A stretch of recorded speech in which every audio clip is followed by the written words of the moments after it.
Цэрэндааг багшийн нөгөө аавын аягны талаарх нэг тий хэлсэн үгийг дэлгөөнөд уншиж өгч байсан. Одоо зочд маань нөгөө нүрээ бодоод гарч ирэхээс өмнө чамтай энийг ярьсан. Монгол улсын ардын жүжигчин Цэрэндааг одоо багшийн маань хэлсэн. Одоо үгийг ингэж бичжээ.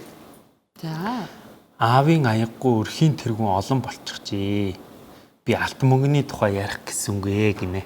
За. Тэгээд аавын аяганд юу ордог гэж санана? Өглөө бүхний цайны дээжний дараах эдээний дээж ордоо гэж. Аавын аяг дандаа дүүрэн байдаг, дундуур байна гэж өрөөсөө байхгүй. Одоо тэр аавын аягаар дамжуулаад хүнийг хүндэтгэх хүндлэл заяа. Эрэмб. За тэгээд эрэмбэ мэдрэх мэдрэмж, өмчөд хандах хандлага энэ бүхнийг хүүхдэд ойлгуулж өгдөг байх нэ. Тэгэхээр манай монголчууд маань бол эртээр үеэсээ л эхлээд тэр аавд нь аягыг зориулж гаргаж энэ бүгдийг хийдэг байснараа тэрийг харж ирсэн хүүхдүүдэд их юм ойлгуулдаг байсан байна. Одоо ингээд надад мэдгүй юм бол маш их гарч ирдэг байхгүй. Жишээлбэл одоо ингээд битэрийн ингээд нэг заримдаа ингээд нэг маргаан гардаг сэдв. Тэр нь болохоор яг ингээд уламжлалтын энэ харилцаатай хамааралтай зүйлүүд гарч ирдэг. Манай аа болохоор ингээд 12 настай дүүд болсон.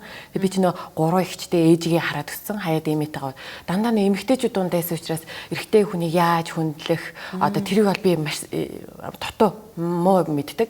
Тэнгүүд нөө төвшөө болохоор ээжтэйгээ дүүтэйгээ байгуун айлын эр хүний аавын тэр нөгөө өөрийг багаасаа хүлээгээд тийм. Тэгээ ээж нөгөө эрэгтэй хүнийг яаж хүндлэхийг ингээд төвшөөд мэдрүүлсэн. Тэгээ одоо би та хоёроос одоо ингээ хамаг зовлонгоод очиод байгаа юм. Асуулт Өөрөө асуулт асуугаа бүгдийг нь хариулж тааш та. Та хоёр маань ингээ 20 жил хамт байсан. Тэгээ эн чинь бас нөгөө мэдээж бас чи би гэл ингээл тэмцэл юм байсан бах, явандаа очроо олсон бах тий. Манай гэр бүлийн нэг өрөө нь яг цэвэр Монгол үндэсний өрөө гэдэг. Авдар, хан, ном сум, эмээ, хазаар, малгай, толгой, цагаан сарынхаа хувцснуудыг тусдаа хийдэг. Бид нар бол яг би нэг жоохон нэг дотор хүмүүс маань хөдөөлөг. Хөдөөлөг гэдэг чинь одоо Монгол ахуй тал руугаа юу гэвэл дандаа л көсч юм шигтэй байгаад идэггүй. Дээл хувцс сайхан хэрэглэл хутаг хувь аяг самнаас эхлүүлээд хэцүүлүүлэх дуртай өдрөмжлөл болгож. Яг бидний аав ээж юу ч яг нэг зах зээлийн үеэс болохоор хамаг юм өвөрн тарах хийсэн байхгүй. Биднэрт ямар нэг юм өвлж ирээгүй. Яг үүндээ чамд өгөөгүй. Байхгүй юм шаахгүй. Тэгэхээр энийг бид нар буцаас эргэж. Тийм. Энэ үедээ бидний үедээ. Тийм. Нар доллар гарлаа хамгийн хямд төсөр аргаар сайхан имэйл тэр сайхан мөнгөнд тоноглолтой баавартай тэр юм хэрэггүй шүү дээ. Сайхан яг нэг байх ганцхан мунзан бүрэн сайхан имэйл авчруулаад авчиж болно. Сайхан зандан ташуул модны юм байдгийн, хазаарны байдгийн, гэрийн ахуй юм байдгийн. Манай гэрт ямар нэгэн байдлаар лагер дээр нэг 5 хамт гээд байх жишээний мэдчихлээ. Тэгэхээр хүүхдүүдээ яг гадчин 3 хүүхдтэй учраас бид хоёр тэрийг их үлэмжлүүлэх, өвлүүлэх дуртай. Хөвгүүд ч гэсэн ялгаагүй нөгөө өөрийн ирэхгүй эр хүн учраас нөгөө эрх мэдэл, эм тэнцүү байх, дуу хүндэрсэх гэдэг зүйлүүд бол манай гэрт ихээхэн ажиглагдана. Тэгэхээр энэ дээр ч гэсэндээ энэ хүндлэл энэ хамгийн том хат маань шүү л гэж мэдрүүлэх. Би нэг нь харьцуулах хандлаар аягүй дуртай. Чи өндөр үгүйвэл энэ мэдхгүй шүү дээ. Хажууд нам хүн зогсохгүй өндөр юм шүү дээ. Тэрнтэй адилхан Монгол хос гэдгийг ялгах юм бол мэдлэх ёсноос эхлэх байх гэж би бодож байна. Монгол зан одоо Монгол хос гэдгийг ялгах юм бол ямар ч залуус, ямар ч орчин үеийн залуучууд эмэгтэй хүмүүсийг ямар нэгэн байдлаар л хүндэлдэг. Энэ уламжлаарч манай гэр бол дагдаг. Эрэгтэй хүнийг ингээ хүндлээд тагцсан буцаад хайраадаг хөөх та. Тэ?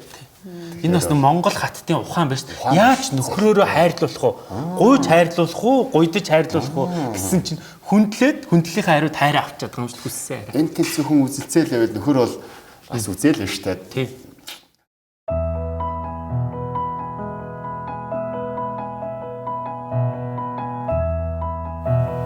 За минийхаар хайр бол үндсэндээ одоо тэр хүмүүст зориулж байгаа сэтгэл, тэр хүмүүст өөрийгөө ойрхон байлгаж байгаа сэтгэл зүрхээрээ одоо ивент итгэж байгаа энэ бүхэн зүйл бол минийхаар хайр гэж бодож байна. Хайр гэж юу? Нэгээ гомдоохгүй. Хизээч урууж цухтаж алга болохгүй. Тэр сэтгэлийг хайр гэх бол. За хайрыг бол миний бодлоор хүндлэл гэж боддог. Тэгээд ямар ч харилцаанд одоо найз нөхөд, ажлын хамт олон, гэр бүл, хайр дурлал тэр болгон дээр хүндлэл хамгийн чухал байдаг. Ер нь тухайн хүнийгээ хүндэлж байгаа хүндлэл нь дууссан бол хайр тэгээ дуустдаг гэж боддог. Хайр одоо хамгийн л гоё сайхан энэ ямар ч хариу нэгтгэхгүй тэгээ ер нь хамгийн л гоё юм. Манай гэр бүлийн хайр би эндээ итгэл дээр төвтдөг. Тэгэхээр миний хувьд яг одоо амсаж байгаа хайр бол миний хайрыг надад өгж байгаа тэр итгэл, тэр сэтгэлийг л би яг одоо хайр гэж бодож байгаа. Хайр гэж юу вэ гэж юм. Энэ одоо миний бодлоор бол энэ гэр бүлийн хайр, найз нөхдийн хайр гэдэг. Тэгээд бас эцэг эхийн хайр гэл хайр нь олон байгаа шүү дээ. Тэгээд ерөнхийдөө энийг хариулах юм бол одоо хин нэгэнд одоо өөрийнхөө хувьд чухал байх. Тэгээд тэр зүйлийнхээ төлөө хичээл зүтгэл гарах, халамж тавих. Тэгээд нэг тиймэрхүү юм. Тийм л ойлголттой байна та ер нь бол.